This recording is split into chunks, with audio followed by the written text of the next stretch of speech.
Itoa apporte la robe de mariée de Ka. Sarah voulait le voir, mais Itoa lui a dit qu'elle devait attendre le mariage pour le voir sur Ka. Sarah boude et insiste pour le voir, et Ka accepte de la laisser l'ouvrir. Sarah l'ouvre avec enthousiasme, très excitée.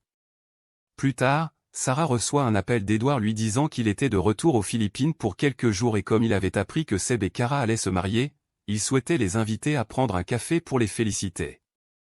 Sarah a demandé à Andy d'organiser un enterrement de vie de garçon pour Seb pendant qu'elle se rendait chez Kara et a insisté sur le fait qu'elle voulait lui organiser une fête nuptiale. Kara lui a dit qu'elle n'en voulait pas, mais Sarah a essayé de la convaincre d'accepter.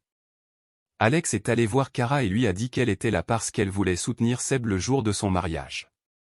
Elle a également proposé d'organiser une fête nuptiale à Kara et Sarah lui a dit que Kara n'en voulait pas. Alex se plaignait qu'elle essayait seulement de se faire pardonner donc le moins que Kara pouvait faire était d'accepter, donc Ka se sentait coupable d'accepter. Ka et Seb ainsi que Sarah sont sortis prendre le thé avec Edouard. Il a demandé si Seb organisait un enterrement de vie de garçon et Seb a répondu quand il lui en préparait une. Il invite Edouard à y aller. Pendant la fête nuptiale de Ka, Sarah a disparu sans le dire à personne. Lors de l'enterrement de vie de garçon de Seb, ils ont trouvé une stripteaseuse, mais Sarah l'a renvoyée et a fait le striptease à la place. Seb n'était pas content, alors il décide d'aller dormir. Seb a été surpris lorsque Sarah est entrée vêtue d'un peignoir et a pris une vidéo pendant qu'elle embrassait Seb. Le matin, Seb se réveille à moitié nu en tenant Sarah dans ses bras. Il descend immédiatement du lit lorsqu'il se souvient que c'était le jour de son mariage. Sarah lui demande ce qu'il faisait puisqu'il ne pouvait pas épouser Kara après ce qui s'était passé entre eux. Seb lui a dit que peu importe ce qu'elle disait, il savait qu'il ne s'était rien passé entre eux. Sarah, jubilante, balança son téléphone et Seb le lui arracha. Après avoir regardé la vidéo, il a pu confirmer que rien ne s'était passé entre eux et a jeté le téléphone.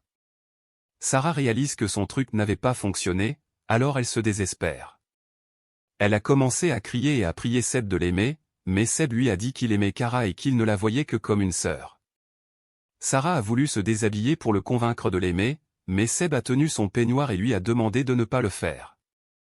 La dernière tentative de Sarah fut de s'agenouiller devant Seb et de le supplier de l'aimer à la place, mais Seb lui demande de se lever et de partir pour qu'il puisse se préparer pour son mariage. Il a dit à Sarah que si jamais elle faisait quelque chose de plus pour gâcher son mariage avec Ka, il ne lui pardonnerait jamais. Andy.